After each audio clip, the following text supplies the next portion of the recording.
السلام عليكم ورحمة الله وبركاته، أخباركم إيه؟ يا رب دايما تكونوا في أفضل حال. أكتر الناس دايما بتشتكي الأيام ديت من أسعار العلف. يقولك العلف أسعاره غالية جدا في السوق، العلف مش متوفر في السوق. ده غير كمان السموم اللي بتبقى موجودة في العلف، ونسبة التحويل اللي مثلا أنا بحط العلف قد إيه للفراخ بيحول لي وزن قد إيه للفراخ.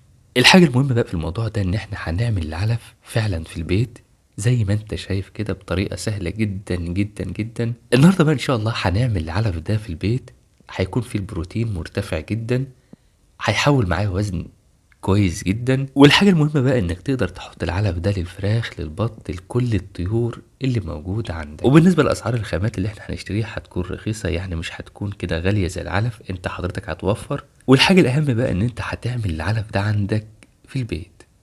دي حاجة بقى تخليك فعلا تبقى عايز تعمل العلف، هتخليك فعلا توفر في تمن العلف، وفي نفس الوقت بدي الفراخ بتاعتي أو الطيور اللي عندي نسبة البروتين اللي محتاجينها. وكمان ان شاء الله هنقدر نضيف الحاجات اللي احنا ما كناش بنقدر نضيفها، مثلا زي الاعشاب والاملاح والكالسيوم. كل ده ان شاء الله هنقدر نضيفه النهارده في خلطة العلف. مبدئيا خلينا نتكلم في نقطة كده معينة حضرتك لازم تعرفها في الاول. اولا عشان نعمل علف متوازن للطيور اللي عندنا او الفراخ او البط، لازم العلف ده يكون متوازن. وده معناه ان العلف لازم يشترط فيه ان يكون فيه نسبة بروتين، يكون فيه املاح معدنية وكالسيوم، يكون فيه احماض امينية. وزي ما قلت لحضرتك ان العلف لازم يكون مكتفي بنسبة البروتين، لازم يكون مكتفي بالاملاح المعدنية والكالسيوم والاحماض الامينية. البروتين اللي موجود في العلف هو المسؤول عن الطاقة والحيوية اللي بيديها للطائر، والبروتين كمان مسؤول عن تحويل الوزن. وعلشان كده زي ما قلت لحضرتك ان مهم جدا ان يكون في العلف فيه نسبة بروتين. ومن الحاجات المهمة كمان اللي بتبقى موجودة في العلف الاملاح المعدنية والكالسيوم. والاملاح المعدنيه والكالسيوم لو عندي فراخ بتبيض هتظبط معايا البيض، هتلاقي البيض عندي القشره بتاعته كويسه جدا. والاملاح المعدنيه والكالسيوم كمان بتساعد معايا ان تخلي العظم بتاع الفراخ ممتاز جدا. والاملاح المعدنيه والكالسيوم بتساعد كمان في اكتمال ريش الفراخ. هنتكلم عن كل حاجة بالتفصيل بخصوص العلف، وهتشوف كمان ازاي بنعمل العلف مع بعض دلوقتي. لكن رجاء من حضرتك لو لسه ما عملتش لايك على الفيديو، اتمنى انك تنزل تعمل لايك على الفيديو دلوقتي. تعالى بقى نشوف هنعمل ازاي العلف ده مع بعض، ونشوف الطريقة اللي هنحضر بيها العلف. مبدئيا كده العلف ده هيتحط للفراخ او الطيور اللي موجودة عند حضرتك، كانت بط وز فراخ، اي طيور موجودة عند حضرتك مفيش اي مشكلة منها. وعشان احط العلف ده للفراخ او الطيور اللي عندي لازم يكون الطيور اللي عندي عدت 20 يوم.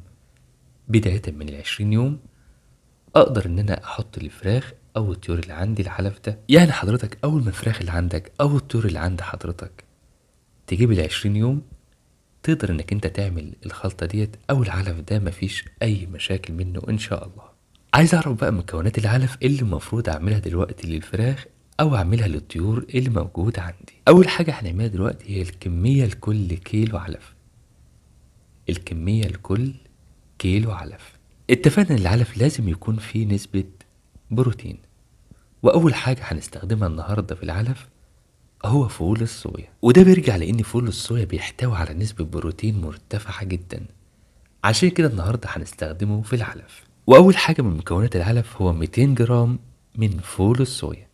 200 جرام من فول الصويا. وطبعا فول الصويا متوفر في جميع محلات الاعلاف. فول الصويا متوفر في جميع محلات الاعلاف. تاني حاجة من مكونات العلف 200 جرام نخالة القمح او الردة. نخالة القمح او الردة. والردة كمان متوفرة عند محلات الاعلاف، جميع محلات الاعلاف متوفرة فيها نخالة القمح او الردة. تالت حاجة من مكونات العلف هو الدقيق الذرة. وطبعا دقيق الذرة بيكون الذرة الصفراء او الدشيش الناعم جدا جدا زي الدقيق بالظبط. والافضل ان حضرتك تحط دقيق الذرة الصفراء. هنحط قد ايه منه؟ هنحط 200 جرام من دقيق الذرة الصفراء او الدشيش الناعم جدا، 200 جرام. وزي ما قلت لحضرتك انك هتلاقي ده عند محلات الاعلاف، جميع محلات الاعلاف هتلاقي عندها الدشيش الناعم او دقيق الذرة الصفراء. بعد كده هنحط ربع معلقة شاي من الملح. ربع معلقة شاي من الملح. وبعد كده هنحط معلقة شاي من مسحوق السمك. ناس هتقولك اجيب منين مسحوق السمك، هيكون حضرتك متوفر عند محلات الاعلاف. محلات الاعلاف ان شاء الله هتلاقي عندها مسحوق السمك. وبعد كده هنحط 100 جرام من الجير المطفي، والجير المطفي متوفر عند محلات مواد البناء او الاسمنت، هتلاقي الجير المطفي موجود هناك. هنحط 100 جرام. وفايدة الجير المطفي ان هو بيمد الطائر بالكالسيوم، مهم جدا جدا، بيكون على العلف، بيكون ممتاز جدا. وبعد كده هنحط 100 جرام من العدس المطحون. 100 جرام من العدس المطحون مفيد جدا جدا على العلف.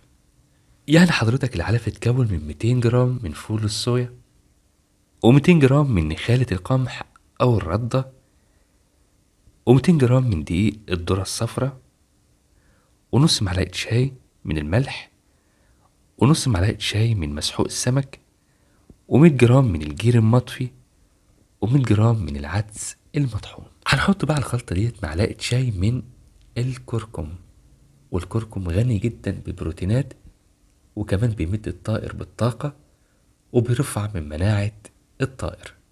في ناس هتقولك ممكن احط العيش الناشف او المطحون او العيش المدشوش على الخلطة ديت. مفيش اي مشكلة خالص، حضرتك تقدر تحط 100 جرام من العيش المطحون او المدشوش على العلف او الخلطة ديت. الحاجة بقى اللي هنضيفها على الموضوع ده، هنحط بيضة نية.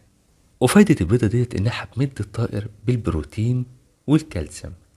وطبعا كلنا عارفين ان البيض فيه نسبة بروتين وفيه نسبة كالسيوم، عشان كده هنحط على الخلطة ديت بيضة نية بقشرة. وبعد كده هنقلب كل ده كويس جدا جدا. انا عايز يكون الخليط او الخلطة ديت متجانسة مع بعض. كل ما هتقلب افضل، كل ما هيطلع احسن وافضل. وبعد كده هنجيب مكنة البسكويت او مكنة البسكوت على حسب ما بتسميها عندك.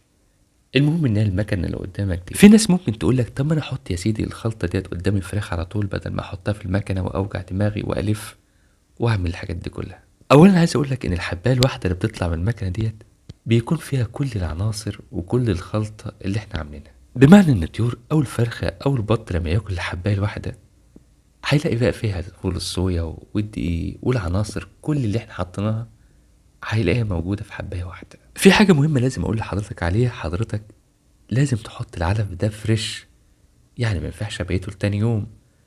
حضرتك حط العلف يوم بيوم، او اعمل الخلطة ديت اول باول، وده علشان خاطر ما يحصلش سموم فطرية للعلف. بتمنى ان يكون الفيديو ده عجبكم، وبتمنى كمان ما تنساش تعمل اعجاب للفيديو. وفي نهاية الفيديو ده بشكركم جدا، وبتمنى لكم كل التوفيق والنجاح في حياتكم.